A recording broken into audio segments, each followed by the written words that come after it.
ఈరోజు మనం పాతపట్నం ఎన్నికల ఫలితాల్ని విశ్లేషిద్దాం. అయితే కేవలం అంకెల్ని కాదు, ఆ అంకెల వెనకున్న అసలు కథను చూద్దాం. అంటే పాలనకి, ప్రజల నమ్మకానికి మధ్య ఉన్న సంబంధమేంటి అన్నది లోతుగా అర్థం చేసుకునే ప్రయత్నమిది. ఇది పూర్తిగా డేటా మీద ఆధారపడిన నిష్పాక్షికమైన విశ్లేషణ. సరే, ఇక మొదలు పెడదాం. సరే, ముందుగా పాతపట్నం గురించి కొంచెం తెలుసుకుందాం. అసలు ఈ ప్రాంతం ఎక్కడుంది? ఇది శ్రీకాకుళం జిల్లాలో ఉంది. పూర్తిగా వ్యవసాయం మీద ఆధారపడిన ఒక గ్రామీణ నియోజకవర్గం. ఈ నేపథ్యం చాలా ముఖ్యం, ఎందుకంటే ఇక్కడి స్థానిక సమస్యలే ఎన్నికల ఫలితాన్ని ఎలా మార్చేశాయో అర్థం చేసుకోవాలంటే ఈ ప్రాంత స్వభావం మనకు తెలియాలి. ఓకే, ఈ విశ్లేషణలో మనం ఏ ఏ అంశాలు చూడబోతున్నామో ఒకసారి చూద్దాం. ముందుగా 2024 తీర్పు, తర్వాత వంశధార హామీ వెనుక కథ, ఆ తర్వాత ఓటమికి కారణాలేంటి, 2029 కోసం పాలనా బ్లూప్రింట్ ఎలా ఉండాలి, చివరగా రాజకీయ విశ్వాసాన్ని మళ్లీ ఎలా పొందాలి. సరే, ఇక మొదటి విభాగానికి వద్దాం. పాతపట్నం తీర్పు 2024. ఇక్కడ మనం ఎన్నికల ఫలితాన్ని స్పష్టంగా చూపించే సంఖ్యలని పరిశీలిద్దాం. ఇక్కడ చూడండి, ఈ ఒక్క సంఖ్య చాలు, 26,527. ఇదేంటి? ఇది సిట్టింగ్ వైసీపీ అభ్యర్థి ఓటమి పాలైన తేడా. ఈ ఒక్క సంఖ్య అక్కడ జరిగిన రాజకీయ మార్పు ఎంత తీవ్రంగా ఉందో మనకు చెప్పుతోంది. ఇదేదో చిన్న మార్పు కాదు, చాలా స్పష్టమైన, నిర్ణయాత్మకమైన తీర్పు. ఈ బార్ చార్ట్ చూస్తే కథ మనకు ఇంకా స్పష్టంగా అర్థమవుతుంది. చూడండి, 2019లో వైసీపీకి 50% పైగా ఓట్లొచ్చాయి. కాని 2024 వచ్చేసరికి అది దాదాపు 12 పాయింట్లు పడిపోయింది. అదే సమయంలో టీడీపీ ఓట్ల వాటా చూడండి, ఏకంగా 14.6 పాయింట్లు పెరిగింది.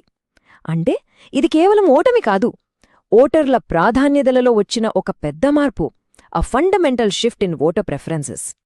ఓకే, ఇప్పటిదాకా ఏం జరిగిందో అంకెల రూపంలో చూసాం. ఇప్పుడు అసలు ప్రశ్నకు వద్దాం. ఎందుకు జరిగింది? ఈ మార్పుకు దారితీసిన అసలు కారణాలు ఏంటి? ఆ సంఖ్యల వెనుకున్న మానవ కథలేంటి? వాటిపై ఇప్పుడు దృష్టి పెడదాం. మొట్టమొదటి అతి పెద్ద సమస్య ఇది. 25,000 మంది. వీళ్లంతా వంశధార డ్యాం నిర్వాసితులు. ప్రాజెక్టు కోసం వాళ్ల ఇళ్ళు, భూములు అన్నీ ఇచ్చేశారు. ప్రభుత్వం వారికి పునరావాసం కల్పిస్తామని హామీ ఇచ్చింది. కాని ఆ హామీ నెరవేరలేదు. ఇది కేవలం ఒక రాజకీయ హామీ కాదు, అది వారి జీవితాలకు సంబంధించిన ప్రశ్న. ఇక రెండవ కీలకమైన సమస్య, ఇది కూడా ఒక పెద్ద ఓటర్ల సమూహానికి సంబంధించినది. 30,000 మంది గిరిజనులు. ఎన్నో సంవత్సరాలుగా వాళ్లు ఒకే ఒక్క డిమాండ్ చేస్తున్నారు, తమ ప్రాంతంలో ఒక ఐటీడీఏ అంటే సమీకృత గిరిజన అభివృద్ధి సంస్థ కార్యాలయం కావాలని. ప్రభుత్వం ఈ డిమాండ్ని పట్టించుకోకపోవటం వాళ్లలో తీవ్ర అసంతృప్తికి కారణమైంది. ఆ సమయంలో అక్కడ ఒక నినాదం బలంగా వినిపించింది, జగనన్న ముద్దు, ఎమ్మెల్యే వద్దు. అంటే we love Jagan, we don't want the MLA. ఇది చాలా ఆసక్తికరమైన విషయం. ప్రజల కోపం మొదట రాష్ట్ర నాయకత్వం మీద కాదు, వాళ్ల అసంతృప్తి అంతా స్థానిక ప్రతినిధి మీదే, నెరవేరని హామీల మీదే కేంద్రీకృతమై ఉందని ఈ ఒక్క నినాదం మనకు స్పష్టంగా చూపిస్తోంది. ఇక్కడ మనము ఒక విషయాన్ని గుర్తుంచుకోవాలి. ఎన్నికల వాగ్దానాలు అనేవి కేవలం రాజకీయ వ్యూహాలు కావు, అవి పౌరుల ఆత్మగౌరవానికి సంబంధించినవి. Electoral promises are not just political tactics, they are about citizen dignity. ఆ హామీలు నెరవేరినప్పుడు అది కేవలం రాజకీయ వైఫల్యం కాదు, ప్రజల నమ్మకాన్ని వమ్ముచేయడమే. ప్రజాస్వామ్యంలో బాధ్యతాయుతమైన ప్రసంగం, ఇచ్చిన మాట నిలబెట్టుకోవడం అన్ని పక్షాల విధి. సరే, ఇక ఇప్పుడు ఓటమిని మరింత లోతుగా విశ్లేషిద్దాం. ఇక్కడ మనం వ్యక్తుల గురించి కాకుండా అసలు ఈ ఓటమికి దారితీసిన వ్యవస్థాగత లోపాలేంటి అన్నదానిపై దృష్టి పెడదాం. మా విశ్లేషణ ప్రకారం ఈ ఓటమి వెనుక ప్రధానంగా 4 కారణాలు కనబడుతున్నాయి. 1. స్థానిక హామీలు నెరవేర్చకపోవడం. 2. పార్టీలో ఉన్న తీవ్రమైన అంతర్గత కలహాలు. 3. అభ్యర్థికి సంబంధించిన కొన్ని ప్రతికూల అంశాలు. ఇక 4వది ప్రచారంలో కనిపించిన పూర్తి నిర్లిప్తత. ఇప్పుడు వీటిని ఒక్కొక్కటిగా చూద్దాం. ఈ స్వాట్ విశ్లేషణ చూస్తే మనకు ఒక స్పష్టమైన చిత్రం కనిపిస్తుంది. సిట్టింగ్ అభ్యర్థికి బలాలు లేవని కాదు, అధికారంలో ఉండటం, రాష్ట్రవ్యాప్త సంక్షేమ పథకాలు, ఇవి బలాలు. కాని బలహీనతలు అంతకన్నా బలంగా ఉన్నాయి. తీవ్రమైన స్థానిక అసమ్మతి, నెరవేరని హామీలు. ఈ బలహీనతలు, బలమైన ప్రత్యర్థి అనే ప్రమాదాలు కలిసి వారికున్న బలాలు, అవకాశాలను పూర్తిగా దెబ్బతీశాయి. ఇక్కడ ఈ స్కోర్ చూడండి, 5కి 2. ఇది పార్టీ క్యాడర్ సామర్థ్యాన్ని తెలిపే స్కోర్. దీనర్థమేంటంటే క్షేత్రస్థాయిలో పార్టీ యంత్రాంగం పూర్తిగా కుప్పకూలింది. క్యాడర్లో నైతిక స్థైర్యం లేదు, నాయకత్వం మీద నమ్మకం పోయింది. అంతర్గత పోరు పార్టీని ఎంత బలహీనపరిచిందో ఈ స్కోర్ చెబుతోంది. This shows how deeply internal conflict weekend the party. ఆ సమయంలో మీడియాలో వచ్చిన ఒక మాట పరిస్థితిని అద్దం పడుతుంది. పార్టీ స్లీప్ మోడ్లో ఉంది, కార్యకలాపాలు నత్తనడక వేగంతో సాగాయి. అంటే ప్రచారంలో ఎలాంటి ఉత్సాహం లేదు, సరైన వ్యూహం లేదు. క్షేత్రస్థాయిలో పరిస్థితి ఎంత నిస్తేజంగా ఉందో మనం దీని బట్టి అర్థం చేసుకోవచ్చు.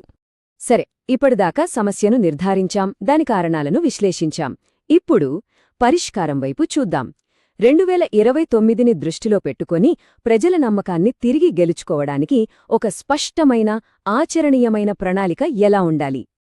తిరిగి గెలవడానికి ఇక్కడ 3 కీలకమైన దశలు ఉన్నాయి. మొదటిది, అభ్యర్థిని మార్చాలి, ఒక కొత్త ప్రారంభం అవసరం.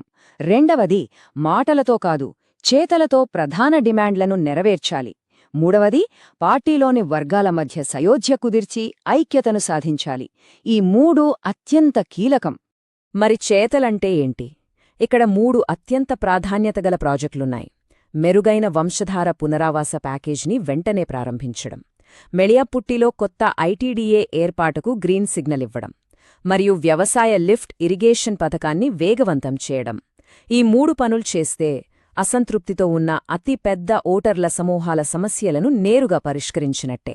సరే, ఇప్పుడు మనం పాతపట్నం అనే ఒక నియోజకవర్గం నుండి మన దృష్టిని కొంచెం విశాలం చేద్దాం.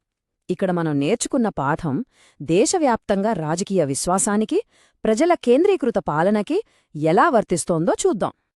ఆధునిక రాజకీయాల్లో నమ్మకాన్ని నిర్మించడంలో ఇంకొక ముఖ్యమైన అంశముంది. అది ప్రజల వ్యక్తిగత సమాచారాన్ని గౌరవించడం. భారతదేశ డేటా పరిరక్షణ ఫ్రేమ్వర్క్ ప్రకారం పౌరుల సమ్మతి లేకుండా వారి సమాచారాన్ని వాడటమనేది వారి గోప్యత హక్కును ఉల్లంఘించడమే. నిజమైన నాయకత్వమనేది పారదర్శకత, జవాబుదారీతనం మీద ఆధారపడుంటుంది. True leadership is based on transparency. చివరికి మనం ఈ ప్రశ్న దగ్గర ఆగుతాం. ఓటర్లకు, వారి ప్రతినిధికి మధ్య ఉన్న ఆ పవిత్రమైన నమ్మకం ఒకసారి దెబ్బతింటే దాన్ని తిరిగి ఎలా నిర్మించగలం? పాతపట్నం కథ మనందరినీ ఈ ప్రశ్న గురించి లోతుగా ఆలోచింపజెయ్యాలి. చివరిగా ఈ మొత్తం విశ్లేషణ నుంచి మనం గ్రహించాల్సిన ఒకే ఒక్క ముఖ్యమైన విషయముంది. నమ్మకం అనేది అడిగితే వచ్చేది కాదు, దాన్ని సంపాదించుకోవాలి. ఎలా? ఇచ్చిన హామీలను నిలబెట్టుకోవడం ద్వారా, ప్రజల సమస్యలను ఓపికగా వినడం ద్వారా. Trust can not be demanded, it must be earn through action. మీరు ప్రజల కేంద్రీకృత నాయకుడిగా ఎదగాలనుకుంటే మరియు మీ నియోజకవర్గాన్ని ఉన్నత స్థాయికి తీసుకువెళ్లాలనుకుంటే blueprintstrategies.ai ని mgr@blueprintstrategies.ai వద్ద సంప్రదించండి, లేదా 080420416002కి కాల్ చేయండి. రాజకీయాలకు అతీతమైన లక్ష్యం.